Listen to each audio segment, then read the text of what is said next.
dans Marc 14.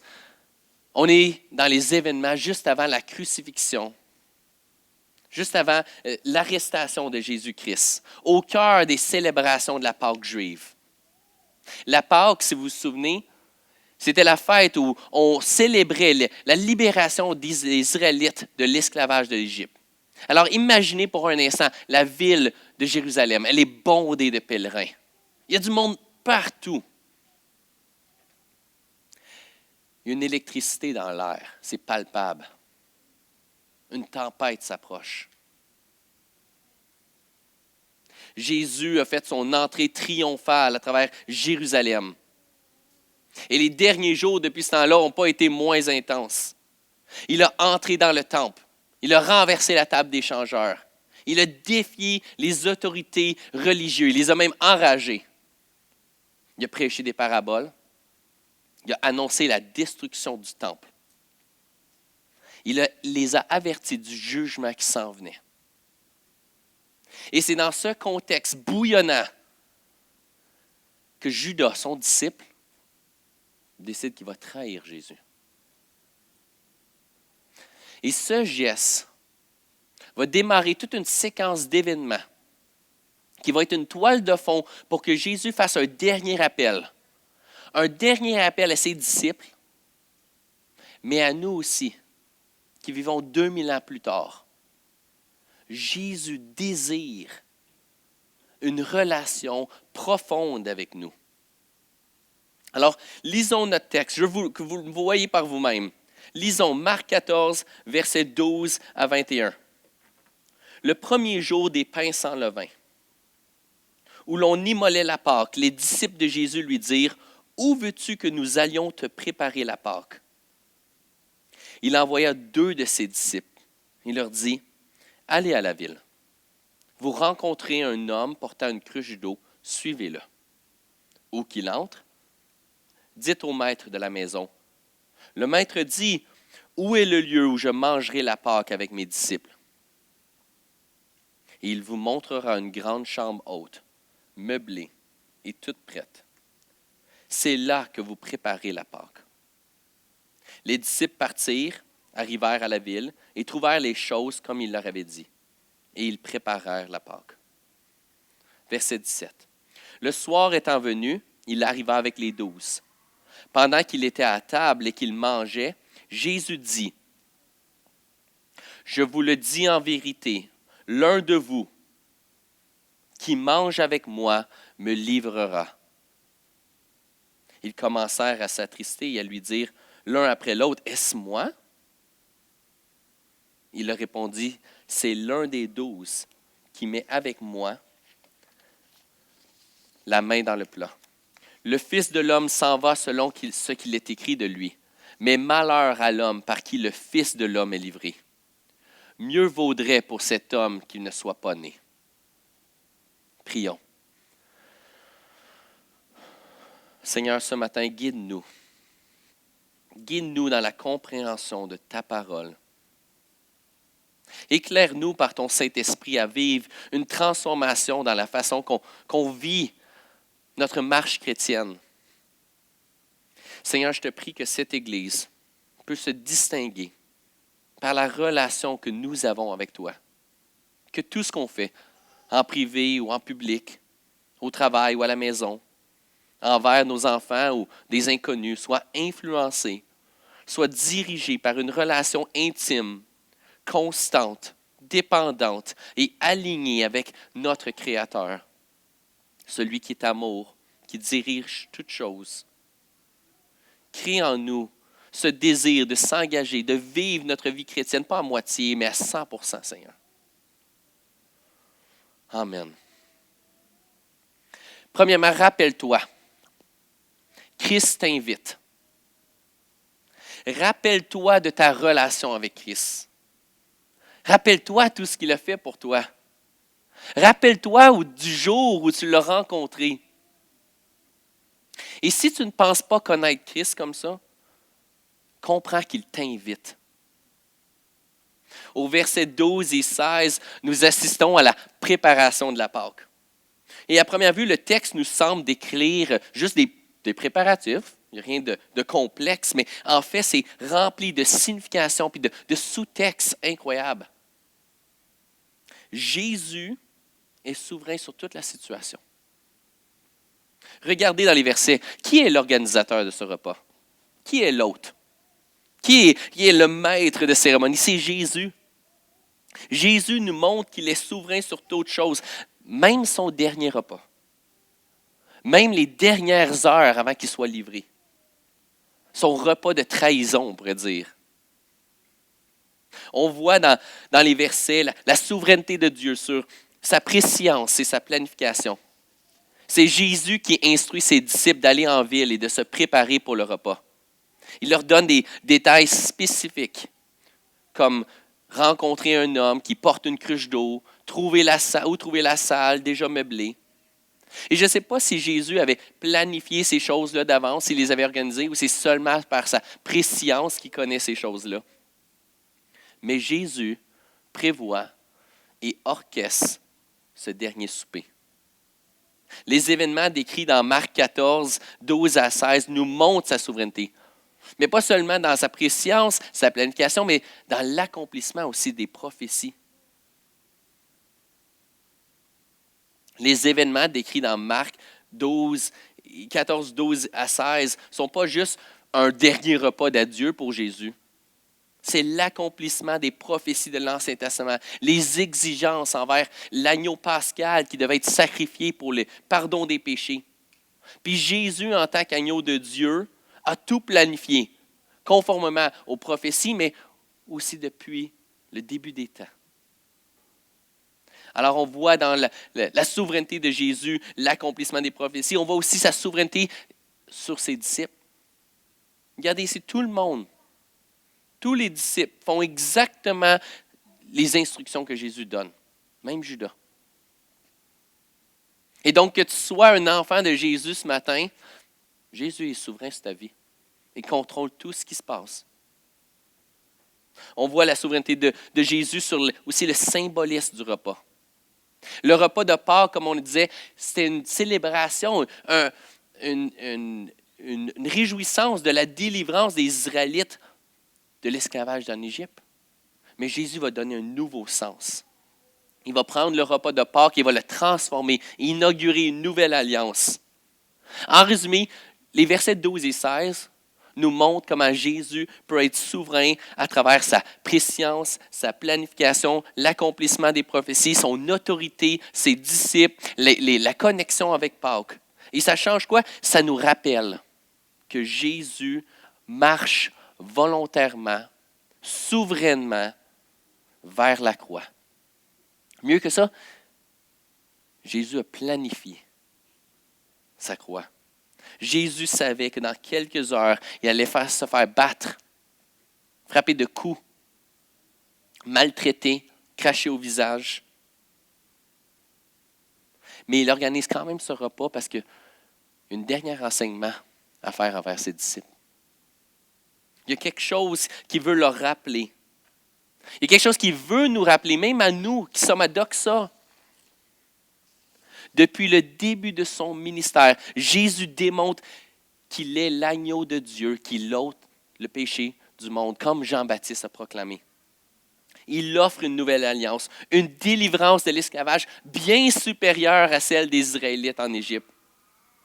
Il offre un sauvetage, il rétablit la relation entre nous et Dieu.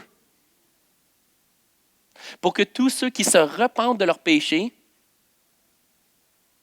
qui se tournent vers lui, peuvent maintenant s'engager dans cette relation profonde, authentique avec notre Sauveur.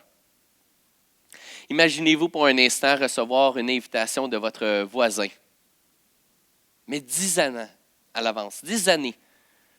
Et à chaque année, au même temps, votre voisin cognerait à votre porte puis vous dit « Hey, rappelle-toi, dans 9 ans, tu viens dîner chez nous. Hey, dans 7 ans, n'oublie pas, là, tu viens souper chez nous.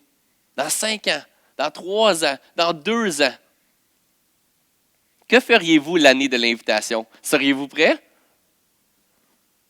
Est-ce que vous l'attendriez avec impatience? Eh bien, de la même manière, Jésus veut rappeler à ses disciples que ce qu'ils vivent en ce moment, c'est une invitation qui a été planifiée bien d'avance. Pas 10 ans d'avance, 1200 ans d'avance. Et le moment que nous avons dans Marc 14 est enfin arrivé. Les disciples ont été choisis, ils sont invités. Et vous savez quoi? Nous sommes invités aussi. Jésus nous invite. Vous êtes invités. Jésus accomplit l'invitation. Les prophéties, les images incomplètes et floues. Il ouvre la porte à une nouvelle délivrance de la mort, une vraie libération de l'esclavage du péché. Christ est l'agneau par lequel on peut s'engager dans une relation authentique avec notre Sauveur. La question pour vous, c'est avez-vous cette relation authentique avec lui? Rappelons-nous. Rappelle-toi, Christ t'invite dans cette relation. Mais Christ ne t'invite pas seulement. Il t'avertit aussi. Il t'avertit à fuir le péché et chercher sa grâce. Fuis le péché, cherche sa grâce. On voit ça au verset 17 à 19. Si j'ai une relation avec Christ, je dois ensuite fuir loin du péché, loin de toutes les choses qui nuisent à cette relation et courir vers la grâce de Dieu. Qu'elle seule peut me protéger réellement. Regardez versets 17 à 19. Le soir étant venu, il arriva avec les 12. Pendant qu'il était à table et qu'il mangeait, Jésus dit, « Je vous le dis en vérité, l'un de vous qui mange avec moi me livrera. » Ils commencèrent à s'attrister et à lui dire l'un après l'autre, « Est-ce moi? » Au milieu de ce repas sacré, Jésus annonce une déclaration choc. « Un de vous va me trahir. » Bien sûr, cette déclaration déclenche toute une gamme d'émotions, confusion, tristesse. Hein, imaginez-vous être pour un instant à la table avec Jésus quand il fait cette déclaration. Non, Jésus. Non, je ne te trahirai pas, jamais. Vraiment? Moi, Jésus? Bien sûr, Jésus savait que c'était Judas. Mais remarquez que Jésus prend la peine de parler à tous les disciples. Pourquoi? Pourquoi pas simplement dire « Hey, c'est Judas le traître » ? Pourquoi passer par 4 chemins? Parce que je crois que Jésus n'est pas en train de parler à Judas, du moins pas uniquement. Il parle à tous les autres disciples. Jésus veut les inviter à analyser leur cœur honnêtement. Est-ce que moi, je pourrais trahir Jésus? Est-ce que vous trahirez Jésus? Si j'ignore délibérément ma relation avec Dieu, si je suis indifférent à la foi, si ma présence à l'Église, mon culte personnel, ne suis-je pas en train de trahir Jésus? Si je fais des compromis moraux, si je mens au travail, si je regarde une autre femme, si je convoite la maison de mon voisin, si j'utilise un langage offensant, si je prends le nom de Dieu en vain, si je consomme à l'excès, est-ce que je ne suis pas en train de trahir Jésus? Si, comme Judas, j'ignore délibérément les convictions et les avertissements que le Saint-Esprit met sur mon cœur, soit à l'Église, dans mes temps personnels, si j'ignore tout ça, là, puis j'avance comme si rien n'était, comment suis-je pas exactement comme Judas? Au verset 19, ceux qui ont une relation sincère avec Jésus répondent avec tristesse et introspection. On voit dans les paroles des disciples un moment de doute, une réflexion vraiment profonde. Est-ce que je pourrais vraiment trahir mon Sauveur? Pas moi. N'est-ce pas, Christ? Mais Christ connaît les cœurs. Il sait ce que Paul va nous avertir plus tard dans Romains 7, verset 15. « Car je ne sais pas ce que je fais, et je ne fais point ce que je veux, et je fais ce que je hais. » En d'autres mots, Christ avertit les disciples, il y a un traître parmi nous. Mais regardez au-dedans de vous. Vous avez tous cette capacité de me trahir. Vous avez tous cette capacité de m'abandonner. Et j'aimerais prendre une petite pause ici parce que je veux qu'on comprenne. Jésus pourrait faire cette même déclaration ici, maintenant, à l'Église. Vous savez que statistiquement, c'est quasiment certain que quelqu'un ou quelques personnes ici qui disent avoir une relation profonde et engagée avec leur Seigneur, dans quelques années, ne seront probablement plus avec lui, ne vont plus marcher avec lui. Nous, on ne sait pas c'est qui. Dieu le sait par contre. Et il est en train de vous avertir, comme Judas. Un de vous va m'abandonner. Et vous savez quoi? C'est exactement ce que tous les disciples vont faire dans quelques versets. Regardez dans vos Bibles, je ne vais pas l'avoir à l'écran, versets 27 et 29. Jésus va faire un deuxième avertissement, beaucoup plus clair cette fois. Il dit au verset 27, « Vous serez tous scandalisés, car il est écrit, « Je frapperai le berger et les brebis seront dispersées. » Pierre, notre cher Pierre, qui probablement me ressemble plus que je voudrais l'admettre, répond, « Quand tous seraient scandalisés, je ne serai pas scandalisé. » Vous savez, on ne peut avoir cette même attitude maintenant. Non, moi je ne trahirai pas Jésus, jamais. Pierre, non, Jésus, je ne te trahirai pas, je ne t'abandonnerai pas. Jésus va renforcer le point. Il dit, « Je te le dis en vérité, toi, Pierre, aujourd'hui, cette nuit même, avant que le coq chante 2 fois, tu me renieras 3 fois. » Puis Pierre reprend plus fortement. « Quand il me faudrait mourir avec toi, je ne te renierai pas. » Et tous dirent la même chose. Tous. 10 versets. Ça prend 10 versets de passer de introspection profonde à arrogance totale. Non. Je suis trop fort dans ma foi pour abandonner. Jésus utilise, voici le point important, je veux qu'on comprenne. Jésus utilise la trahison de Judas pour nous rappeler et pour rappeler à ses disciples les plus dévoués, les plus solennels, les plus spirituels, que même dans les moments les plus solennels, même quand vous croyez être le plus proche de Christ, le péché est tout près de nous. Hein, messieurs, on revient d'une conférence, une super conférence où on était bénis. Peut-être que vous êtes vraiment même enflammés en ce moment. Faites attention. Parce que le péché est tellement plus proche de vous que vous pensez. Il y a plusieurs nouveaux mariés dans la salle. On a fêté plusieurs mariages. Hein? Peut-être vous êtes encore dans cette lune de miel. Alors vous aimez Christ, vous aimez Dieu. Faites attention. Le péché est beaucoup plus proche que vous pensez. Dans Hébreux 12, l'auteur nous dit « Rejetons tout fardeau et le péché qui nous enveloppe si facilement. Et courons avec persévérance dans la carrière qui nous est ouverte. Fuis le péché, cours vers sa grâce. Fuyez loin du péché. » Et c'est exactement entre ces deux avertissements qu'on a le moment le plus important. La grâce. Parce que regardez au verset 22 et 26, on a littéralement la grâce de Dieu dans la Sainte Seine, le repas du Seigneur, et on va prendre le repas du Seigneur après ci. Le repas du Seigneur, c'est un mémorial de grâce que Jésus met en place pour nous rappeler son sacrifice, nous rappeler de fuir loin du péché, de voir nos cœurs pécheurs et de se tourner vers le trône de la grâce et chercher refuge. De s'engager, encore une fois, dans une relation authentique avec notre Sauveur.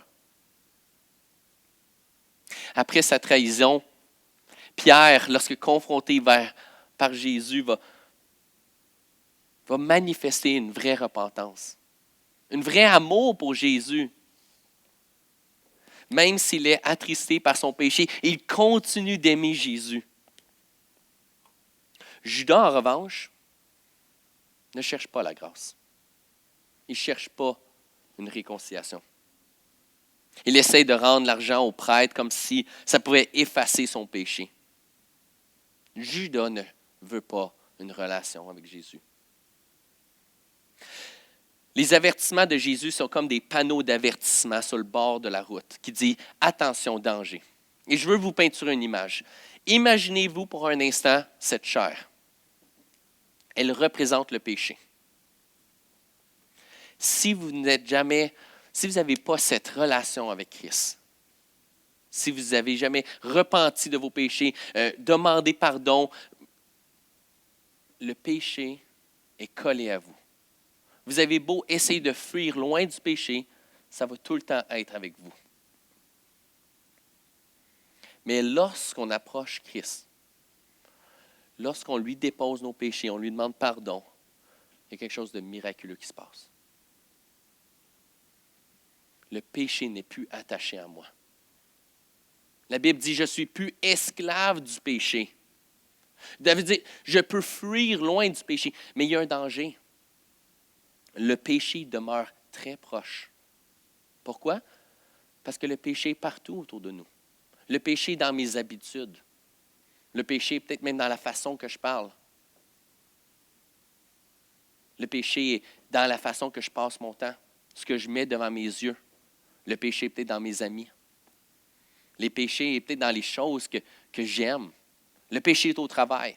Le péché est dans mon frigo. Le péché est sur l'autoroute. Le péché est partout autour de nous. Et lorsqu'on entretient cette relation avec Christ, on a ce discernement de voir le péché, de le reconnaître et de pouvoir fuir. Mais ce n'est pas assez de juste courir loin du péché. Il faut chercher sa grâce. Comment je fais ça?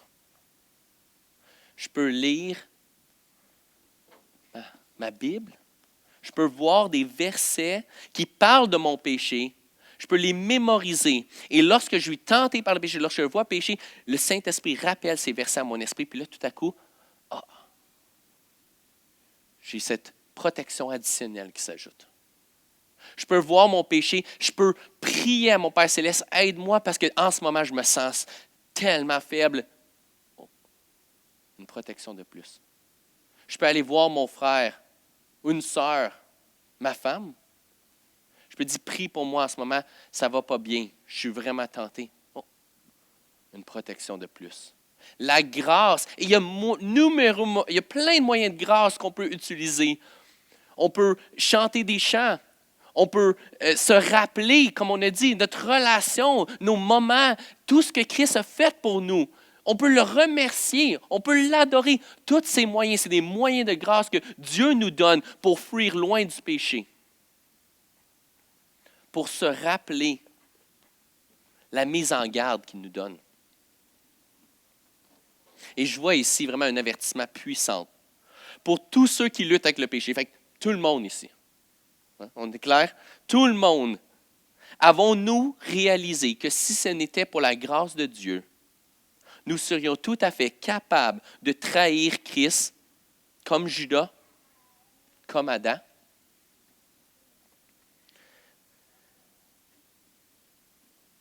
Et lorsque nous péchons, cherchons-nous une réconciliation avec Dieu? Une repentance sincère?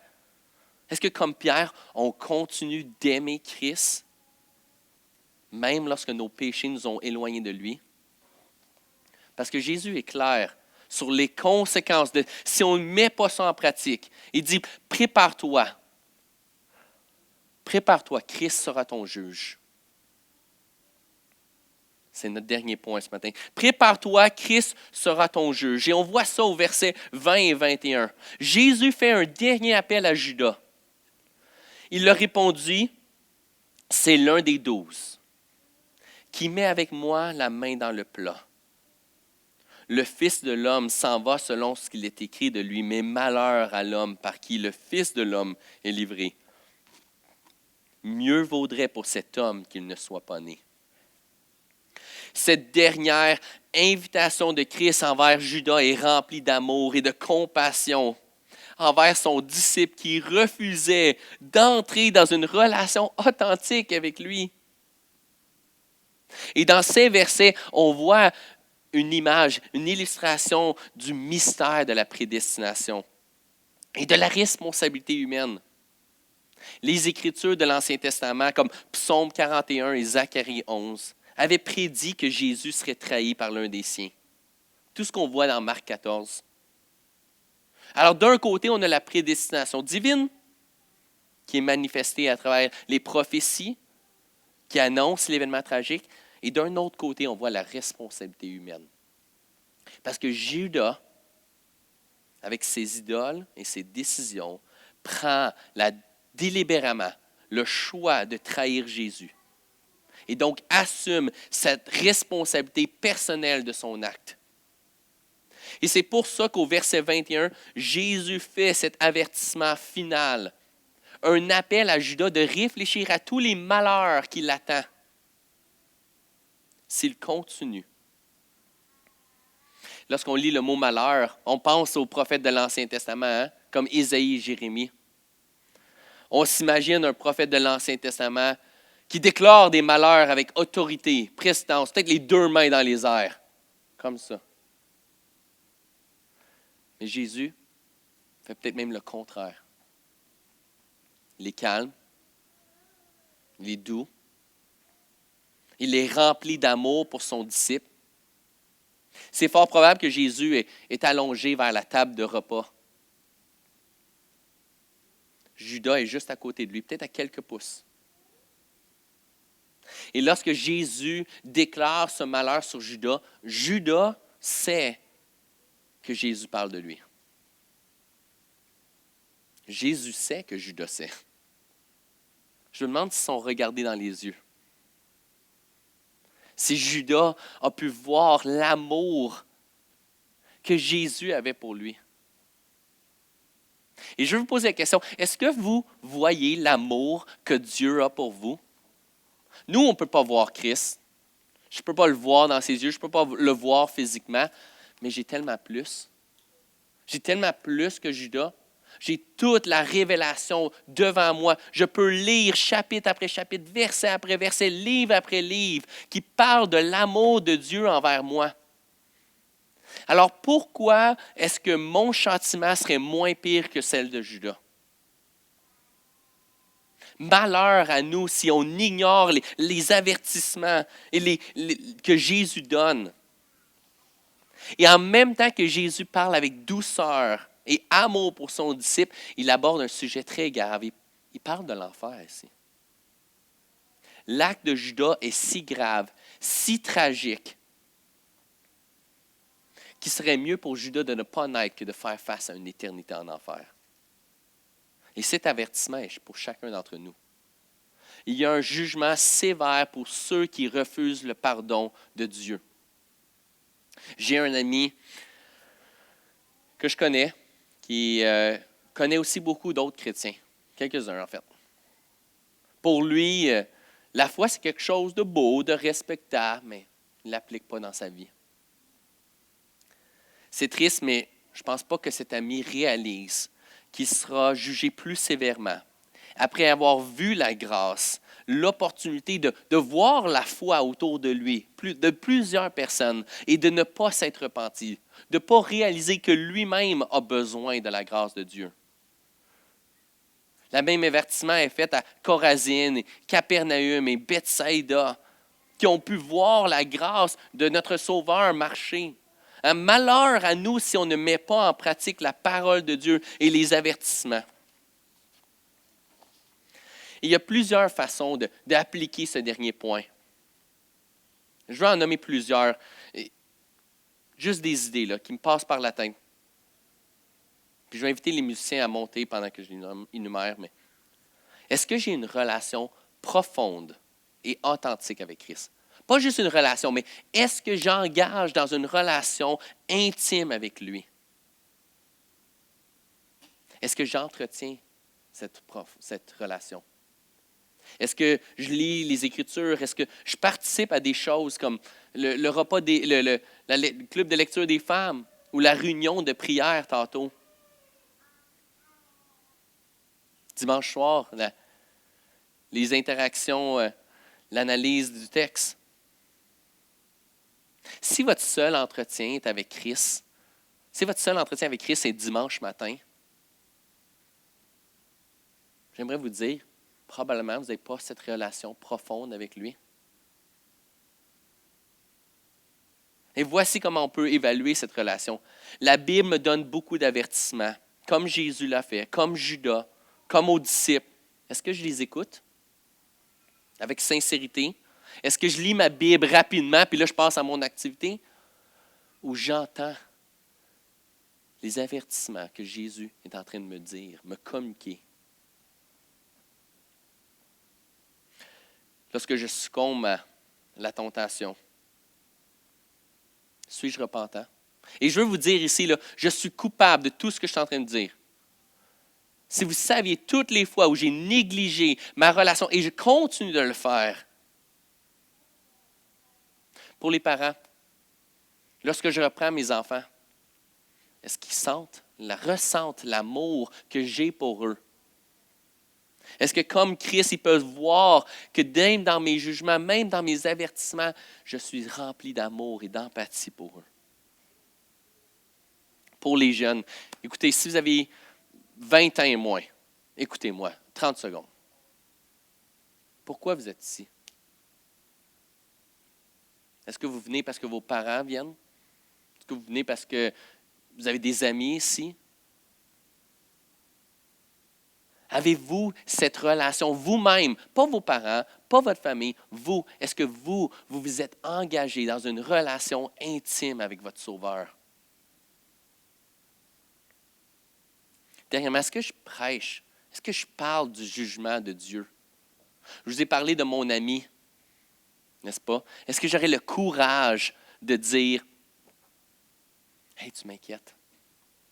Réalises-tu qu'il y a des malheurs qui t'attendent si tu continues de te retirer de cette relation, de ne pas t'engager dans cette relation avec ton Sauveur qui déverse tout son amour, qui est allé à la croix pour toi. Réalises-tu que ce serait pire pour toi de ne pas naître? Engage-toi. Engage-toi pleinement dans cette relation authentique, profonde, intime avec ton Sauveur. Prions. Père Céleste, on est tous coupables. On est tous coupables d'avoir négligé, d'apprendre à développer cette intimité avec toi, d'apprendre à te connaître davantage, de t'aimer davantage, de te servir, de parler de toi. Seigneur, je te prie que tu puisses vraiment nous aider à changer. Transforme notre vie, transforme notre Église, Père. J'ai prié au début, je veux que cette Église soit caractérisée par un amour pour toi. Cette relation profonde, que les gens, quand ils puissent rentrer ici, puissent sentir vraiment ce désir qu'on vient apprendre à connaître notre Sauveur. Mais Seigneur, il y a juste toi qui peux faire cette transformation. Aide-nous. Prépare nos cœurs pour les jours qui vont venir. Prépare nos méditations. Nourris-nous. Qu'on puisse voir tout l'amour que tu as déjà déversé pour nous et tu continues de faire, Seigneur. Je te prie. Aide-nous. Amen.